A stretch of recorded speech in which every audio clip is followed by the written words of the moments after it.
La trame du destin, écrit par Paulo Coelho. Avez-vous déjà ressenti une connexion avec un inconnu, comme si vous étiez destiné à vous rencontrer? Et si chaque rencontre, chaque sourire, chaque conversation avait une signification plus profonde? Et si les gens dans nos vies n'étaient pas que des visages aléatoires, mais des fils tissés dans la trame même de notre destin? La quête de sens de Jean. Jean se sentait perdu. Il se demandait souvent pourquoi il se sentait si déconnecté du monde qui l'entourait. Il dérivait dans la vie, à la recherche d'un but, aspirant à une connexion.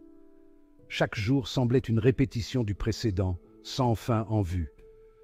Les jours se sont transformés en semaines, les semaines en mois.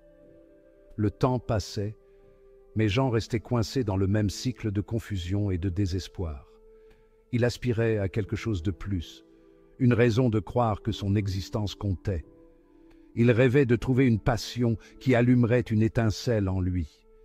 Il aspirait à trouver sa place dans le monde, à comprendre la signification de son voyage. Chaque décision semblait lourde de conséquences, chaque chemin une énigme. Chaque matin, Jean se réveillait avec un vide familier. Ce sentiment de manque le suivait partout, même dans ses rêves.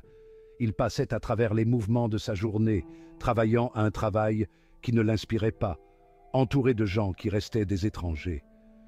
Les conversations semblaient superficielles, les relations éphémères. Il se sentait invisible, insignifiant, un voyageur solitaire dans une pièce bondée. Même au milieu de la foule, la solitude de Jean était palpable. La recherche de sens de Jean est devenue son obsession.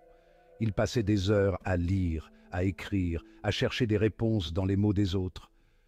Il a dévoré des livres de développement personnel, espérant trouver une clé, une solution à son malaise intérieur. Assisté à des séminaires de motivation, écoutant attentivement chaque mot, chaque conseil, dans l'espoir de découvrir une nouvelle perspective, et s'est même essayé à la méditation. Il cherchait la paix intérieure, un moment de clarté dans le tumulte de ses pensées. Mais les réponses restaient insaisissables, cachées derrière un voile de frustration et de doute de soi. Chaque tentative semblait le ramener à son point de départ. Il était un navire à la dérive, ballotté par les vagues de l'incertitude, à la recherche d'un phare pour le guider vers la maison. Jean savait qu'il devait continuer à chercher, car quelque part, il y avait une lumière qui l'attendait. Une rencontre fortuite. Par un mardi pluvieux, Jean se réfugie dans un café bondé. Il cherchait refuge contre l'averse et un moment de solitude. Alors qu'il attendait son café, son regard tomba sur une femme assise seule à une table près de la fenêtre. Elle était absorbée par un livre, le front plissé par la concentration. Quelque chose chez elle l'attirait. Peut-être était-ce la façon dont la lumière dansait dans ses cheveux, ou l'intensité tranquille avec laquelle elle lisait. Il ne pouvait pas l'expliquer, mais il ressentait une envie inexplicable de lui parler. Il hésita, incertain de ce qu'il devait dire, effrayé à l'idée de briser la fragile paix du moment. Au moment où il rassembla son courage, elle leva les yeux, ses yeux rencontrant les siens avec une étincelle de reconnaissance. C'était comme si elle l'attendait.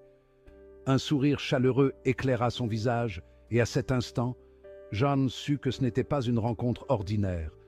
C'était le destin. La femme s'appelait Marie et elle avait le don de faire en sorte que Jean se sente vu, entendu, compris. Elle avait une manière unique de se connecter avec les gens, une empathie naturelle qui faisait que chacun se sentait spécial en sa présence. Jean, qui avait souvent l'impression d'être invisible, trouvait en Marie une lumière réconfortante.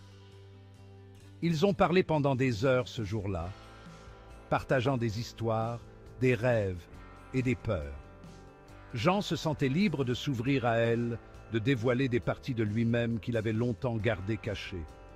Marie écoutait avec une attention bienveillante, riant à ses blagues, compatissant à ses peines. Marie possédait une force tranquille, une douce sagesse qui attirait Jean. Elle avait cette capacité rare de rester calme et posée, même dans les moments de tension. Sa présence seule suffisait à apaiser les inquiétudes de Jean, à lui donner un sentiment de sécurité. Elle écoutait attentivement, offrant des mots d'encouragement et de soutien. Ses conseils étaient toujours empreints de gentillesse et de compréhension, jamais de jugement. Jean se sentait valorisé et respecté, ce qui renforçait encore leur lien. Au cours des semaines suivantes, leurs chemins ont continué à se croiser.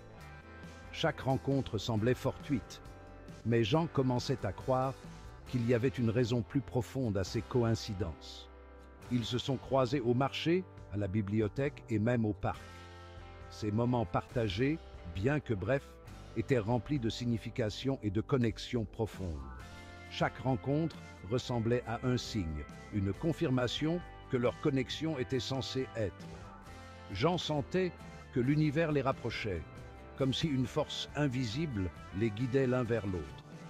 Marie est devenue un phare dans la vie de Jean, une étoile directrice dans son ciel autrement sombre et solitaire. Elle illuminait son chemin, lui montrant des possibilités qu'il n'avait jamais envisagées auparavant. Avec les encouragements de Marie, Jean a commencé à explorer ses passions. Il se sentait inspiré et motivé, prêt à redécouvrir des parties de lui-même qu'il avait longtemps négligées. Il avait toujours aimé écrire, mais il avait enfoui ses rêves au plus profond de lui, convaincu qu'il n'était pas assez bon. Marie, cependant, voyait en lui un potentiel immense, une créativité qui ne demandait qu'à s'exprimer. Marie voyait quelque chose de spécial dans ses mots, un talent brut qui avait besoin d'être nourri. Elle l'encourageait à persévérer, à croire en lui-même et en ses capacités. Elle est devenue sa muse, sa confidente, sa plus grande supportrice. Grâce à elle, Jean a trouvé la force de poursuivre ses rêves, de se battre pour ce en quoi il croyait. Leur relation était devenue une source inépuisable de force et d'inspiration pour lui.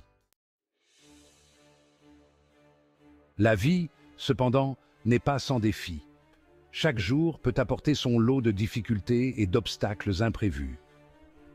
Au moment où Jean commençait à trouver ses marques, une série de revers a menacé de le faire dérailler. Les factures s'accumulaient et les soucis financiers devenaient de plus en plus pesants. Il a perdu son emploi, un coup dur qui l'a laissé désemparé et incertain de l'avenir. Son appartement a été inondé, détruisant ses biens précieux et ajoutant une couche supplémentaire de stress. Et sa santé a commencé à se détériorer, le laissant faible et vulnérable face aux épreuves. Il sentait l'emprise familière du désespoir se resserrer autour de lui, chaque jour devenant une lutte pour ne pas sombrer. Menaçant de le faire sombrer à nouveau dans l'abîme, un abîme qu'il connaissait trop bien. Marie, cependant, a refusé de le laisser abandonner. Elle était déterminée à être son rocher dans cette tempête. Elle l'a soutenu à travers chaque tempête, chaque revers, chaque moment de doute. Un pilier de force et de soutien indéfectible, toujours présente pour lui rappeler qu'il n'était pas seul. Elle lui a rappelé sa valeur, sa résilience et l'importance de continuer à se battre. Sa capacité à aimer et à se réjouir, même dans les moments les plus sombres. Elle l'a aidé à ramasser les morceaux de ses rêves brisés, à trouver un nouveau sens à sa vie et à reconstruire sa vie, pièce par pièce, avec patience et détermination. Plus forte et plus belle qu'auparavant, une vie remplie de nouvelles possibilités et d'espoir. Avec l'aide de Marie, Jean a appris à naviguer à travers les défis que la vie lui lançait. Il a découvert l'importance de la communication et du soutien mutuel. Il a appris l'importance de la persévérance, de ne jamais abandonner même quand tout semble perdu. Le pouvoir de la vulnérabilité, de s'ouvrir et de partager ses peines et ses joies, et la nature transformatrice de l'amour, qui peut guérir les blessures les plus profondes. Il a découvert en lui une force qu'il ne se connaissait pas, une force née de l'amour et du soutien inconditionnel, une force forgée dans les feux de l'adversité, qui l'a transformé en une personne plus forte et plus résiliente. Au fur et à mesure que Jean guérissait, il a commencé à comprendre la véritable signification de sa rencontre avec Marie. Elle n'était pas apparue comme par magie dans sa vie pour résoudre tous ses problèmes.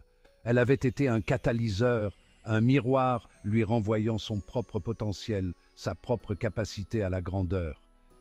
Il a réalisé que son voyage ne se résumait pas à trouver un but. Il s'agissait de se trouver soi-même. Il s'agissait de se débarrasser des couches de doute de soi et de peur qui l'avaient maintenu prisonnier d'un cycle de médiocrité et de désespoir. La transformation de Jean a été remarquable. Il n'était plus l'âme perdue et solitaire qui était entré dans ce café par un mardi après-midi pluvieux. Il avait trouvé sa voie, sa passion, son but. Il avait découvert le pouvoir de la connexion humaine, l'importance de vivre une vie fidèle à soi-même. Alors que Jean embrassait son nouveau but, il ressentit un profond sentiment de gratitude pour la présence de Marie dans sa vie. Il a reconnu qu'elle avait été un ange, envoyé pour le guider à travers les ténèbres, pour l'aider à retrouver le chemin de la lumière. Il réalisa que chaque défi, chaque revers, avait été une opportunité de croissance. Chaque obstacle qu'il surmontait le rendait plus fort, plus résilient, plus déterminé à vivre une vie remplie de sens et de but. Jean a compris que la vie est un voyage, pas une destination. C'est une tapisserie tissée de fils de joie et de chagrin, d'amour et de perte, de triomphe et de défaite. Et c'est à travers ces expériences, bonnes et mauvaises, que nous découvrons qui nous sommes vraiment.